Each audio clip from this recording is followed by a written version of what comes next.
At the Green Bay Packers beating the Indianapolis Colts in this game 16-10. I'm pretty sure most of you Packer fans and most of you Colts fans were definitely a little shocked by the outcome of this game, at least in my personal prediction. And a couple of days ago when I was doing my preview, I had the Colts beating the Packers 30-27.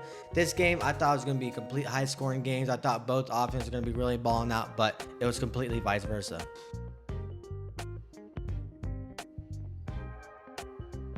First, we're going to look at the stats for both teams real quick. We're going to start with the Indianapolis Colts. You can see on your screen right now that Anthony Richardson didn't really have too good of a game. He had 204 yards, 1 touchdown, and 3 interceptions. He got sacked 1 time. And now, granted, his numbers could have been a little bit more inflated because he had a couple of drop balls. There were also a couple of dropped interceptions too, so you can kind of give hand in hand there. But I thought Anthony Richardson really didn't have too good of a game. Like I said, there's a couple of drops that definitely, deflated his numbers a little bit, but he also had a lot of bad throws. He was just all over the place. He had a couple of good plays, a couple of really bad plays, of course, 3 interceptions, but Anthony Richardson was just not him yesterday. The best player on the Colts for sure yesterday was definitely Jonathan Taylor. He had 12 attempts, 103 yards, and no touchdowns, but I thought Jonathan Taylor did really good, especially in the second and third quarter. He kind of was non-existent in the fourth quarter. I don't think he got hurt, but that was a little weird why they basically pulled him almost the whole fourth quarter, because they could have definitely changed the whole outcome of the game if he played that whole fourth quarter.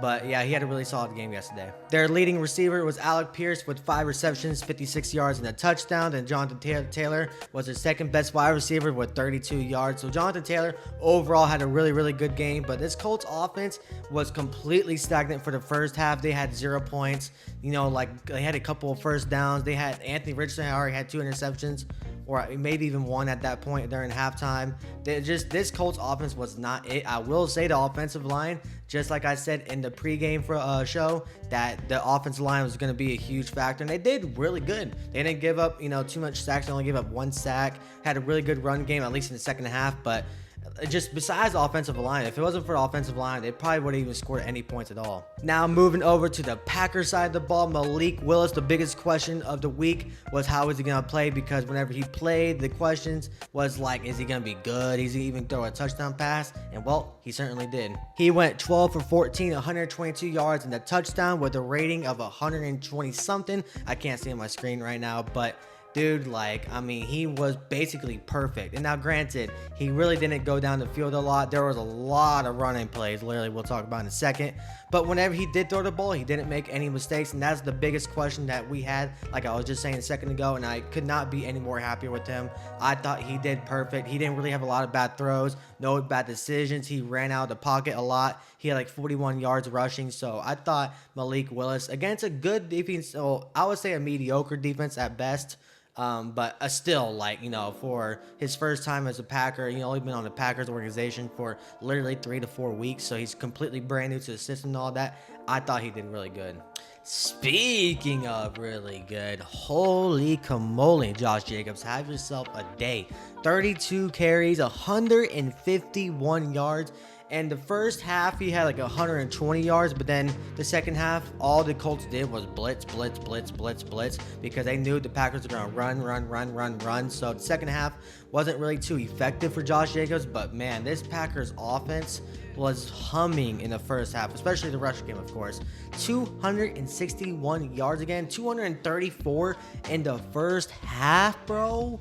That was like some kind of record for the Packers. It was like the 3rd time in history, NFL history, where they have like over 200 rushing yards in a half. It was some weird stat like that, but I could not be any more happier in Josh Jacobs right now. He did have that fumble, but it is what it is. It sucks because we could have had another touchdown on the board. It could be 23-10, but guess what? It is what it is. Things happen for a reason. Josh Jacobs, you were amazing yesterday.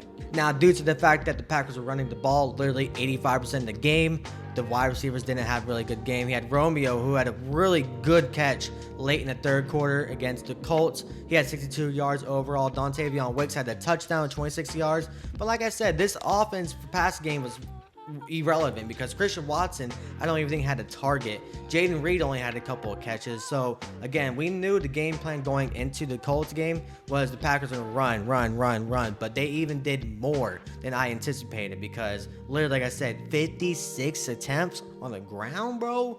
Oh my goodness, that is a lot. The 3 interceptions for the Packers, the Xavier McKinney was the one in the first quarter, then the Eric Wilson was like in the second or third quarter, and then the very last play of the game was Evan Williams, his first career interceptions. And a big note to note real quick that the Packers already have 5 interceptions this year in the second game of the season.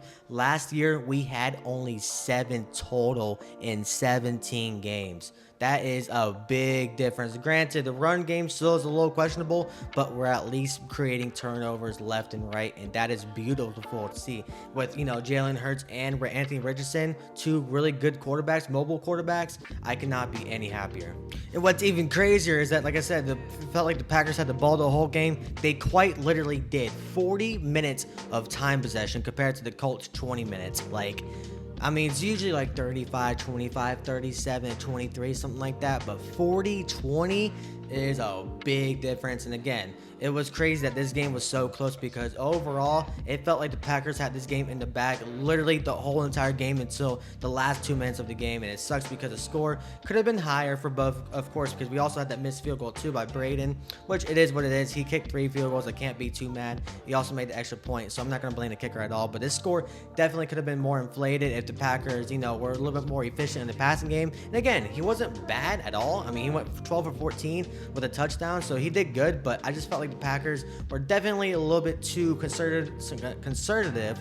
And, like I said, 85% of the freaking game was running the ball, especially the last 2 minutes in the second quarter where you had you had a minute and 50 left, the ball at the 25-yard line, and 3 timeouts, and you just decide to run the ball out, run the clock out. That was definitely a little head scratcher there. Even though we were winning 10-0 at that point, it is what it is, like I said.